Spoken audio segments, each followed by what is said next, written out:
Hello, good evening, everyone. Welcome to the 43rd episode of ICC BiZ Live, our knowledge show with C-level people. Today, we have with us Baibaswata Chatterjee of Infosys Consulting, uh, who will discuss on artificial intelligence and automation, whether it is benefiting our economies and topic or not, or it's a, somewhere a midway. Its topic is AI and automation, boom or boom banner. Before we go into the topic, Mr. Chatterjee, request to give an introduction of yourself and your work. Thank you, Dr. Rajeshi. Thank you for having me on this show. Hello to the audience and the viewers who are watching this. I'm Baibaswata Chatterjee, currently with Infosys Consulting. My career has spanned about 24, 25 years, and over the years, I've worked with different organizations, mostly IT product and services organizations, focusing on the insurance domain. My work has involved mostly on broader operations optimization theme, focusing on process transformation and automation. So over the last few years with Infosys Consulting, the focus of my work has been on process automation. And now with AI coming in, a lot of the work has moved from then RPA to AI-related automation across insurance clients around the world. So that's broadly an introduction about me. Thank you. Uh, how is AI applied in insurance? Your core area seems to be insurance. Yes. So I think the results have been.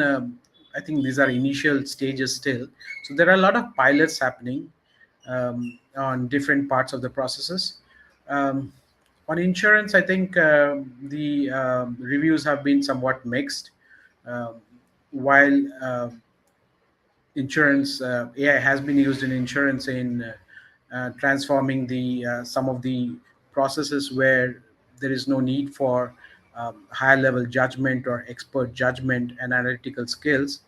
But on certain aspects, I think insurance continues to be a high judgment industry where the quality of customers and the quality of work is more important than just plain vanilla uh, productivity gains. So there have been some positives, and there have been some areas where I think there is room for cautious optimism. The results in that sense have been mixed, but the potential is huge. There's a lot of room for growth, a lot of areas where AI can transform and significantly improve productivity.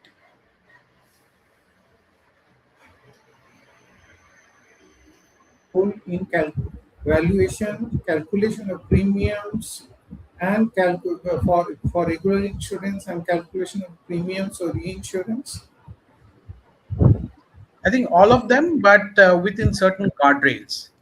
Okay, so whether it is in calculation of premiums using in the underwriting process, where um, uh, an AI agent using retrieval augmented generation uh, understands the application, and for lower value insurance coverage uh, does a straight through processing, and for certain exceptional cases marks it for exceptions to be handled by the expert underwriters, or even in claims there is scope for um, from intelligent document processing to triaging the claim and then finally um, actually making the payout. But again, all of these must involve a healthy dose of HITL, human in the loop, for expert judgment and calibration.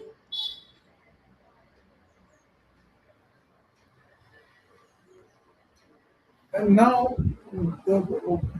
while we were initially reading literature that AI is the third or fourth industrial revolution, AI would cut down on people. But suddenly, we heard news from Silicon Valley that American companies are hiring back people whom they had thought AI would replace because if, and also we read from others that AI produces homogeneous products. Only humans can introduce the judgment factor, the variability factor. So, what are your comments on this?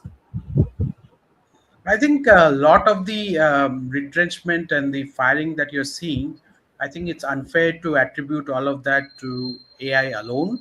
I think it is a cumulative number of factors that are resulting in this.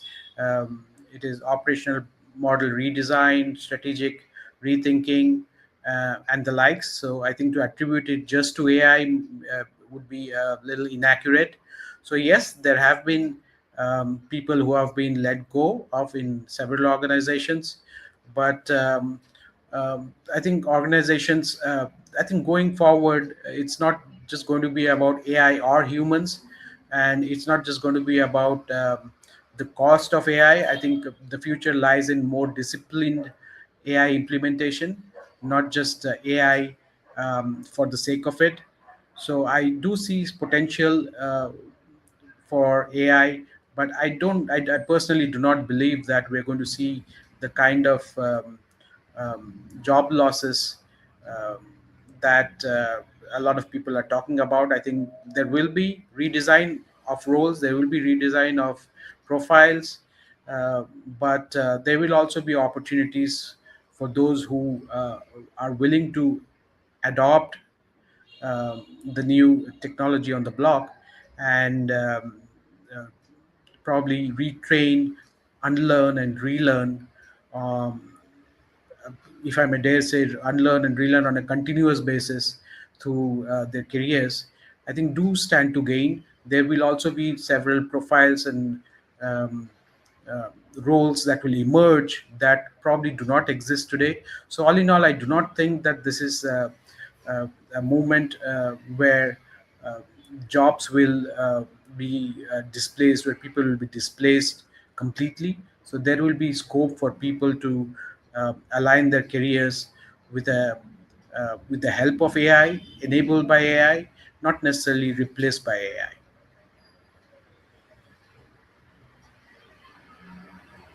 So you mean to say it is not it is unfair to blame on AI alone. There are other reasons.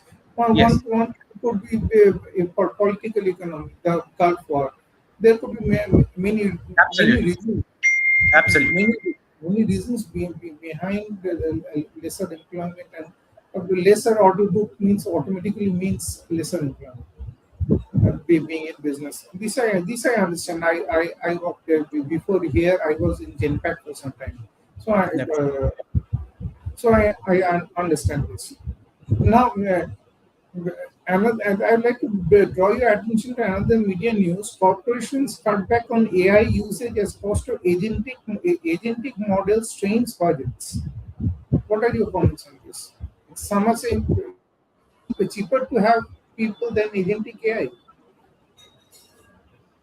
So yes, I think as tokens costs go up substantially, so like I said, I think it's not just about blindly using AI everywhere. I think the future lies in a more disciplined approach to using AI. So that's the future, I think. Now, in terms of costs, I also think that this is a short-term phenomenon, and I do think that AI, in terms of costs, will reduce significantly going forward.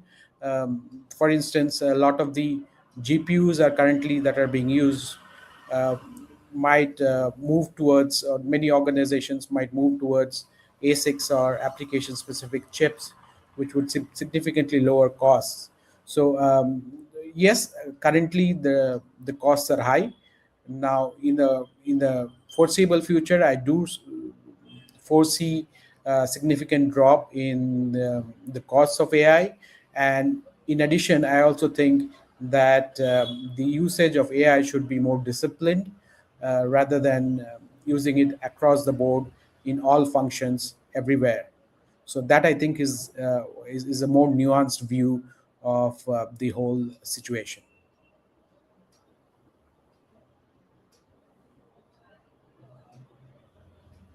Tokenization. I'm sorry. What will bring down the cost of tokenization? Yeah, the cost of tokenization, I think, like I said, as we move towards application specific integrated circuits, so I think that will reduce the capex that is required. And in that sense, I think that will reduce the overall requirement for setting up a setting up a language model, a large language model, and so on, or training a large language model. So it will be more application specific, and I think so over a medium to long term, that will decrease the tokenized costs to some extent.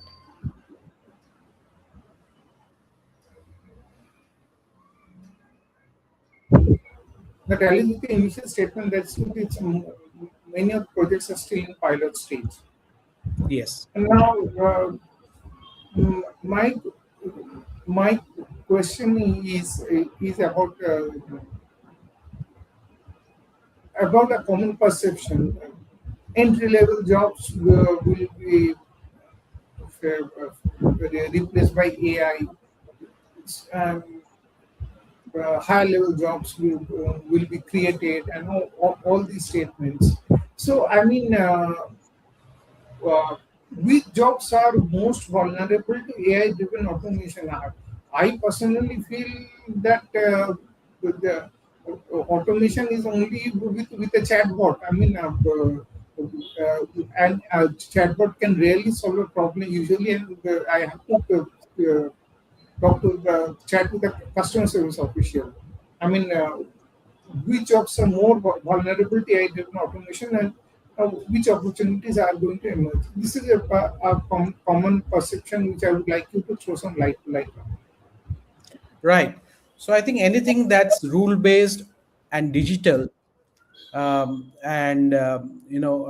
this could include regular data entry roles, or even programming roles, or even I would say junior level analyst roles.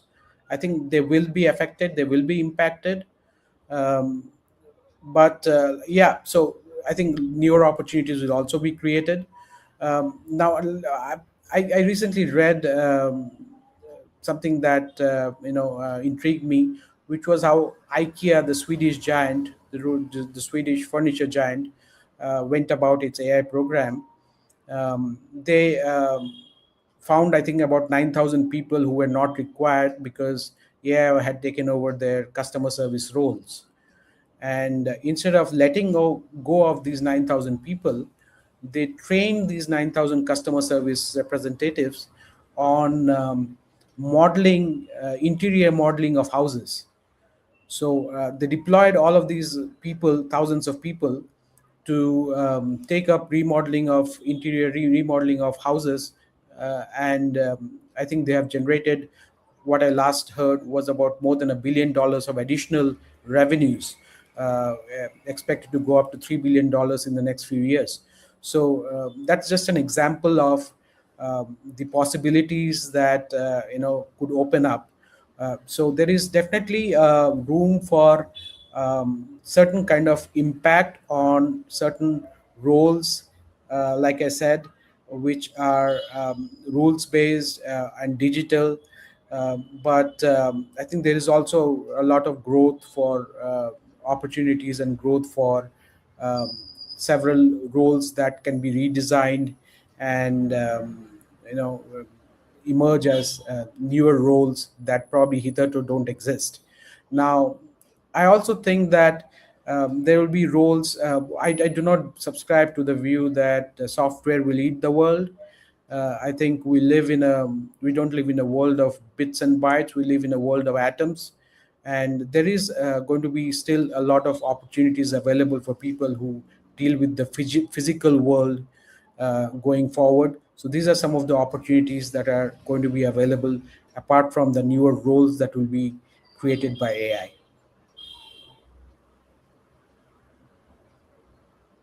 like to ask you: Is quantum computing regularly being used in India? In India, what is your opinion? No, I think quantum computing is some distance away.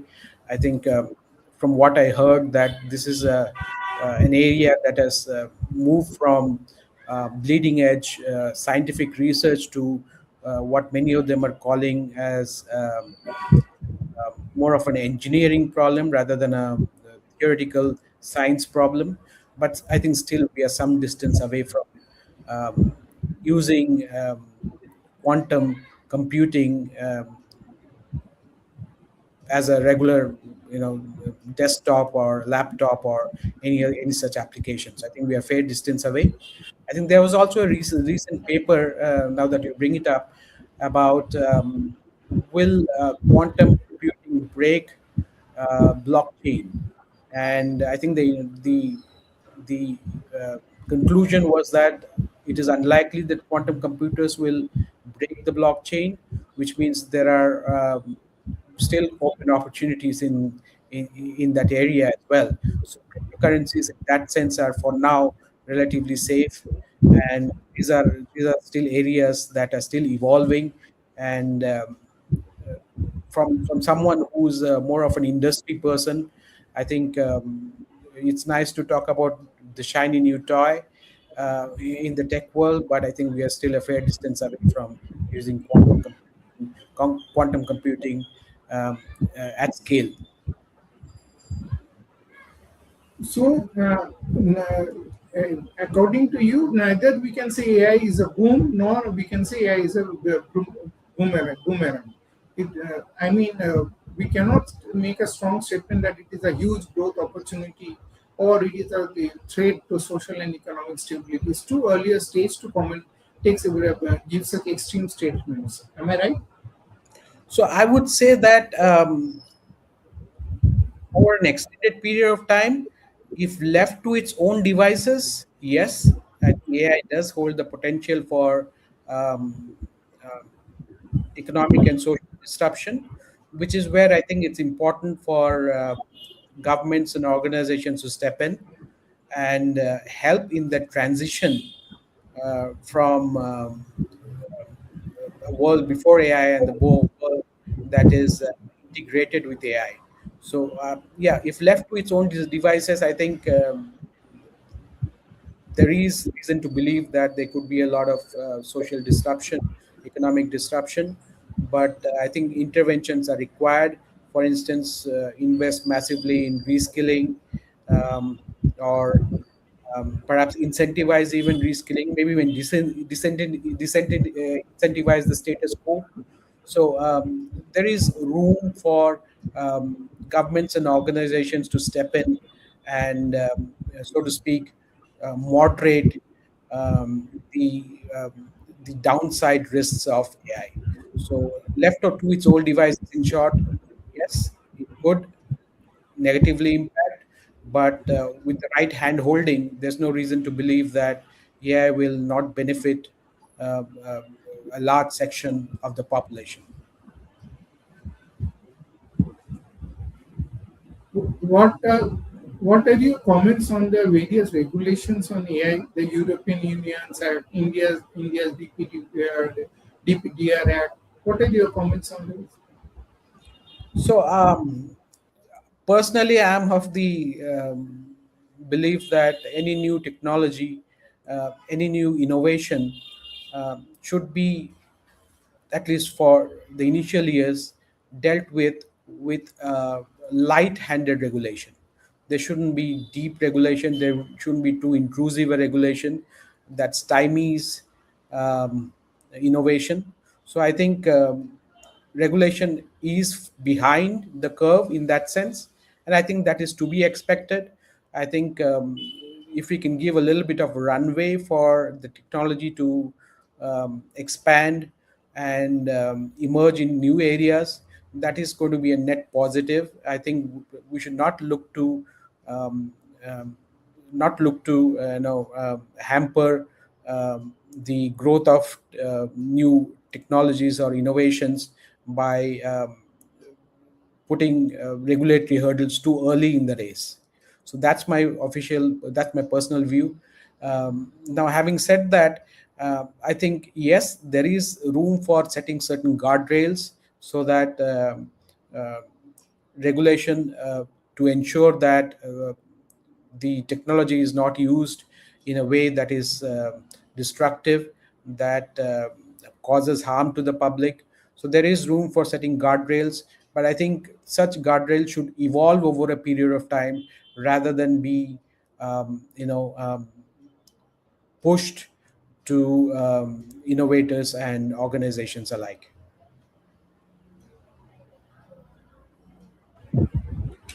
Are you aware of the International AI Safety Report by Yoshua Bengio? He has warned that frontier models are beginning to show deception, hacking, self-preservation, and misalignment. What are your comments on this? Yes, I think this goes similar to what I just said about interventions. So yes, I think there is a tendency for AI to perhaps um, I think the reason behind that, first of all, is because it is trained on AI, on human data, and over a period of time, there's only so much of information available, and sometimes it scrapes the same data over the internet time and again. Sometimes not so positive kind of information, so that leads to some kind of negative bias or non-inclusive behavior. So I think there is room to there are possibilities to manage that. If you're talking about the training at the training stage, then the kind of diversity of developers, the kind of diversity of the scientists, to make sure that it is representative of different opinions and views, is something that I think can be considered in managing this kind of negative self deception that you're talking about. So yes, it is a possibility, but also it is something that can be managed.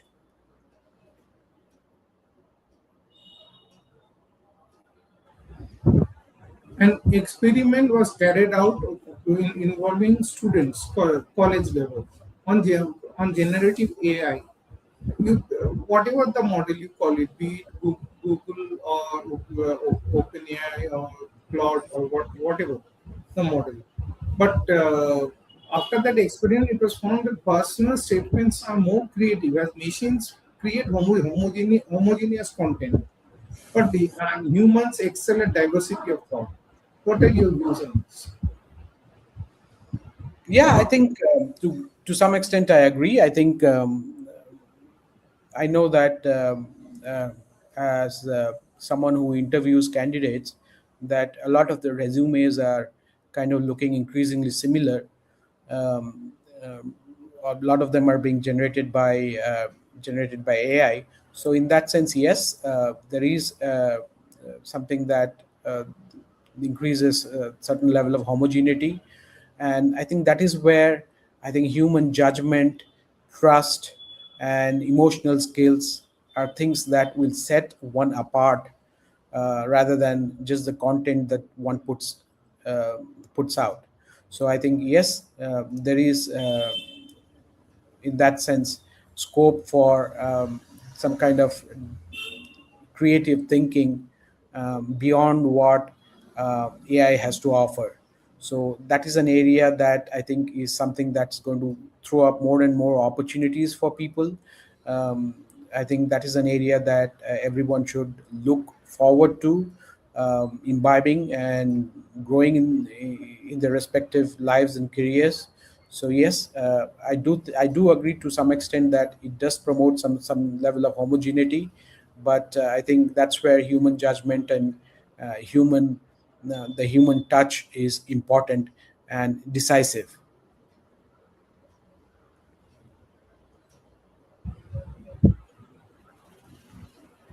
Uh, Now, regarding training, you did talk about retraining and redeployment. But how can people be made more tech savvy, and how can they become more productive at work by learning to use AI effectively? The how, yes, I think The training, personally, I would like basically you can take it as a more of a simple question. What sort of training needs to be given to people on technology? right. So I think over the last few years, my personal experience is that AI is not a spectator sport. Um, so as much as we like to pursue different certifications and education courses, nothing replaces hands-on approach. So I would encourage anyone who is interested in learning more about AI, which I think is an imperative for everyone. I think it's important to get hands on, and while you want to invest in learning good content, good training materials, but nothing replaces actually doing the work, actually building your own applications, your own products, and getting acquainted with it, with the technology, hands on. So I think that's the best way to train oneself. I think on a societal scale, if I may take it at a higher level from an individual perspective, I think there is room for both organizations and governments to invest aggressively. One of the things that I also find interesting is that um, learning the way we have had so far, where the first 20, 25, 30 years of one's life is spent in learning, and then the rest of the life is in pretty much implementing whatever we have learned. That kind of world is looking more and more shaky. That kind of career is looking more and more shaky. I think the future is more about learning, unlearning, and relearning, perhaps for all the entire duration of one's career, maybe even after one's career. So I think that's something that I find interesting, that it's not enough to do a one-time course and say, yes, I'm ready for the AI world. I think there is the best way to think about it is continuous training and continuous learning.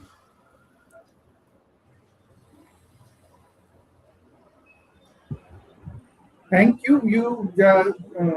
I'm a PhD in economics. You quoted one of our famous economists, Kenneth Arrow, who created the famous learning by doing model.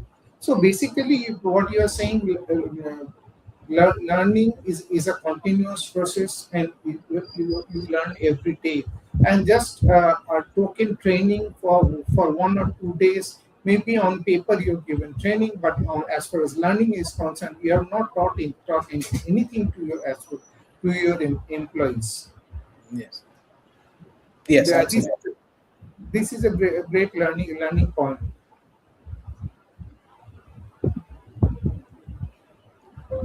But in this in this same context, I for my thesis I made a survey MSMEs. I found that they are not willing to make frequent technological changes because they are not sure about the ROI. And large scale company, there is a continuous change, but large scale is how much? They are not more than 10% of the total corporate volume. If they are not willing to make frequent technological change, they have to convinced of the return, and they tend to lag behind. Should government give some incentives for technological upgradation? What do you think on MSMEs? I think in some ways AI democratizes technology in that sense. So yes, I think large companies have larger sums to invest to retrain their employees and so on. But I think for MSMEs, it's to take a more focused approach to I think what I call the value ratio, which is basically $1 of spend on AI versus what is it generating. To be conscious of that, to be conscious of the ROI, be selective, and um, should the government in some ways provide some funds to the MSME sector. I think there's room for uh, more focused approach to certain to target certain sectors over others. Perhaps certain sectors that are more uh, hold the more hold potential to generate more employment, perhaps. Perhaps sectors that are more impacted by technology. So I think instead of a blanket um, um, incentive to the entire MSME world, there is potential to take a more nuanced approach and a more targeted approach to support MSMEs.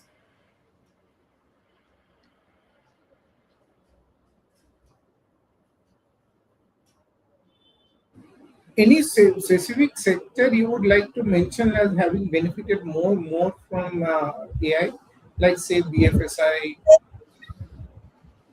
or agriculture less, BFSI more, something like that? Yeah, I think BFSI is definitely something, an area that can benefit. I think these are, like I said at the early part of the discussions, these are still relatively early days. So I think the benefits are yet to accrue across organizations, across sectors. I think the initial wins are probably for the BFSI sector, and yes, agriculture is something that is uh, going to take a little more time. Anything that involves robots in the manufacturing sector is something that will take a little more time. A lot of automation, I think robotic automation in the manufacturing sector has already started. I think China is probably ahead of the rest of the world, arguably so, in automating their manufacturing ecosystem. So I think there are opportunities. Yes, the early winners are, I think, probably from the BFSI sector, and the early success stories, I mean, the low hanging fruits in automating HR chatbots or IT support systems, um, um, things of that nature, which are not necessarily core business logic driven, but more support roles. So I think they are the low hanging fruits that are the winners of this technology.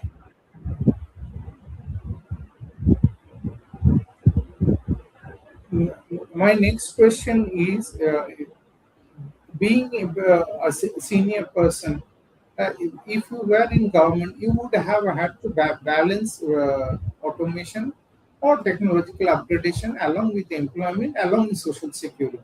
How do you balance? If you have to have automation, you will have to have lesser employment, or you, and for those some will get displaced. Even if we assume that lesser people are displaced, how do you take care of those displaced? What are your comments? Yeah, Balance or automation, employment, and social security. What are your comments? yeah, yeah. So I think it's important that while we think of balancing, it's important that we don't in any way hinder the progress of technology.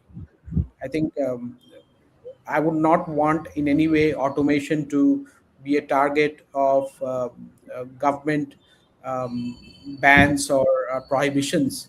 That's not the way forward. I think we should encourage technology. We should encourage more automation.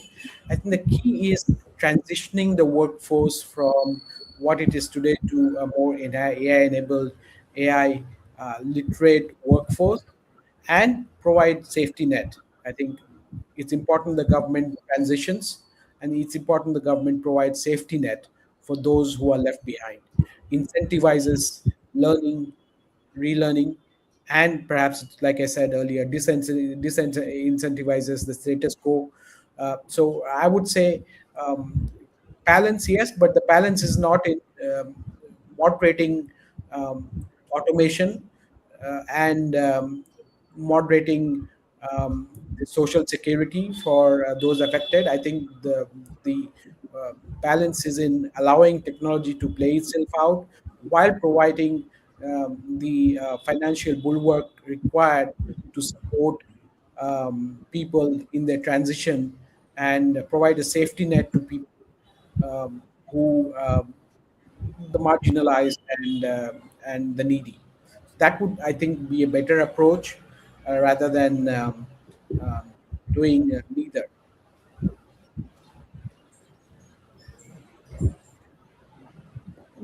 My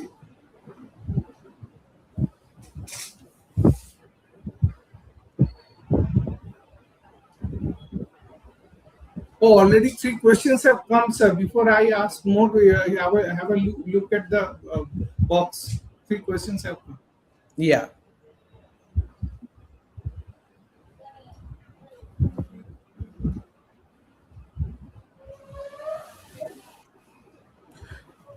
Okay, I think the first question is about our mental capacities.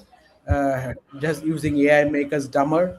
Yes, there is, I think, increasing research that shows that certain parts of our hippocampus function less or function differently for to those who use AI extensively than those who don't, and those who use their own capacity, own imagination, own creativity. So there is growing evidence of that. Um, but I think the key is I think remember this post somewhere where somebody said, I don't want AI to do my writing and creative thinking so that I can do the dishes and the laundry. I want AI to do my laundry and dishes so that I can do the creative thinking and writing. So I think that is something that we want all of us in our lives to pursue, where we do the critical thinking, we do the judgment work required, the expertise required, the subject matter expertise required, and let AI do the repetitive tasks. So that is something I think is probably a better option. Coming to the second question, yeah, I think this is related. The second question is related to us probably AI probably reducing our mental capacity. Yes, like I said, that's something there is increasing research for. Um, I think the three questions that I see are somewhat similar. So in that line of reasoning, is there any other question that I'm not able to see, Dr. Rajoshi? Let me ask you another question on domestic AI versus foreign AI. We are known to use foreign LLMs, foreign data, and rarely have we developed domestic AI models, LLMs, and using domestic language, domestic data. Why so? Why are we so import dependent? I mean, what prevents us? I mean, it is only Indians and Chinese who are migrating to Silicon Valley. We are developing our models overseas, and then we are using them. I mean, if you look at WhatsApp head, Google head, all are Indians. But models are also probably developed by Indians. But why can't we develop them in India? Or are we developing but not getting enough publicity? Yeah, I think that's a question that's not something new. That's something that I think we have faced for decades now. The brain drain of educated uh, elite skilled personnel moving out of India, greener pastures, and making a name there rather than staying back here and contributing. I think that's something that is a takeaway for all of us. Is that are we in our own capacities, in our own organizations, building that kind of ecosystem that promotes creative thinking, that promotes application of our ideas, that tolerates failures, if I may say so, even celebrates failures and encourages people to take risks. Is that something that we want as a society to promote?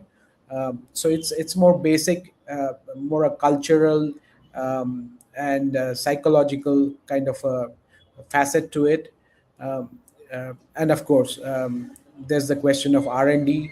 I think in the past, I think whether it was the internet or many other uh, many of the new technologies that we have today um, are a result of direct government funding, government research, and then picked up later on by the private sector.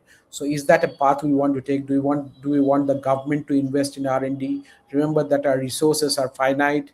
There are alternative um, alternative areas that are looking for funding, that are looking for resources. So do we want to really encourage R&D? uh, is that the right trade-off? Is that what we want to do? um, I think those are questions that I think as a society we must take forward. And is that an ecosystem uh, that we want to build accordingly, that promotes risk taking, that promotes failures, that promotes people to experiment, and that promotes people to um, um, invest their time and effort, and probably have some kind of a backstop from the government. And in fact, I've lived in Sweden for about a year or so in the past, and Sweden is one of the countries where the innovation per capita is the highest in the world. And the reason is that every Swede knows that no matter what happens, they have a fallback option in terms of the social security. So that gives every Swede the ability to take risks and to try entrepreneurship, to try and experiment on different products and services, fully knowing that they have the backing of the government and the state. So that's another approach that we can take. There are different approaches. I think it's a matter of thinking through and taking the right approach. What will not work is status quo and inertia. I think there is room for uh, there is a reason for everybody to be a little more impatient, to be a little more biased towards action rather than just debate and contemplate.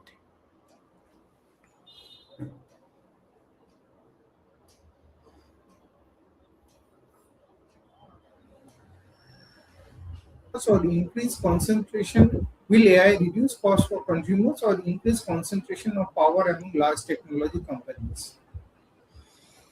I think I think both. I think again, if left to its own devices, probably both. It will, yes, over a period of time, reduce lower costs for consumers. But will it concentrate power in a few corporations, a few entrepreneurs? Yes, probably that too. If left to its own devices, there is a lot of debate happening in today's world about how do we manage, how do we ensure that the fruits of AI are distributed across the general population. I know that there was recently a bill proposed in the U.S. Senate, which said that um, which proposed that we should that the U.S. government should tax AI related organizations one-time 50% tax to create a sovereign fund that invests in AI companies, and which is held by the American public. So that's one of the options. Is that the right option? I'm not so sure that is, but there are other options available. The Netherlands, for instance, has their pension fund that invests in AI companies. There are other pension funds, other sovereign wealth funds that invest in AI companies, uh, whose um, uh, whose gains and capital gains and um, other benefits accrue to the general population in retirement benefits and social security and so on. That's probably a better step forward. Um, um, um, and to ensure that the shareholding is not held um, in a concentrated fashion, but distributed among a larger group of people, the larger population, so that the benefits accrue to people across the board. So that, I think, is a better approach rather than letting the status quo prevail and leaving AI and the growth of AI to its own devices without any intervention.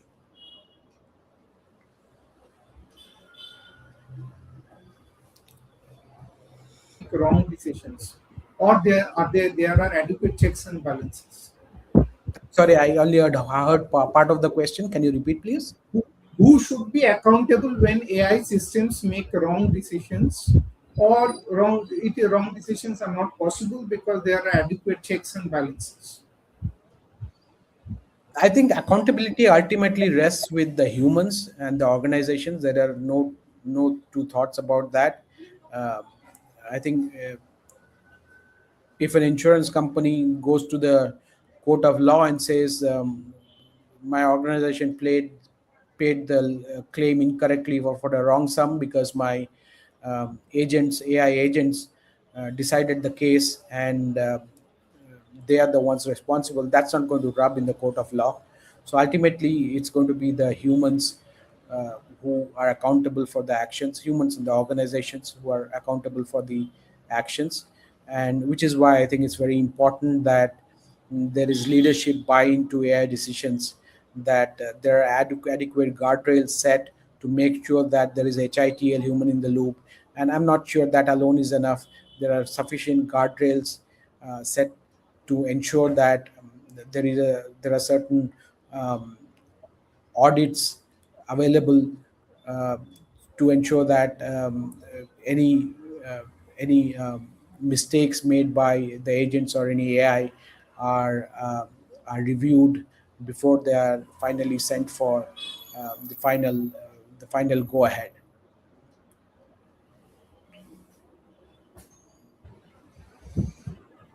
Thank you, sir. With this, we come to the end of our today's program. If we get more questions, we will send across to you. Thank you, sir. Thank you so much, Dr. Rajesh. It was wonderful talking to you.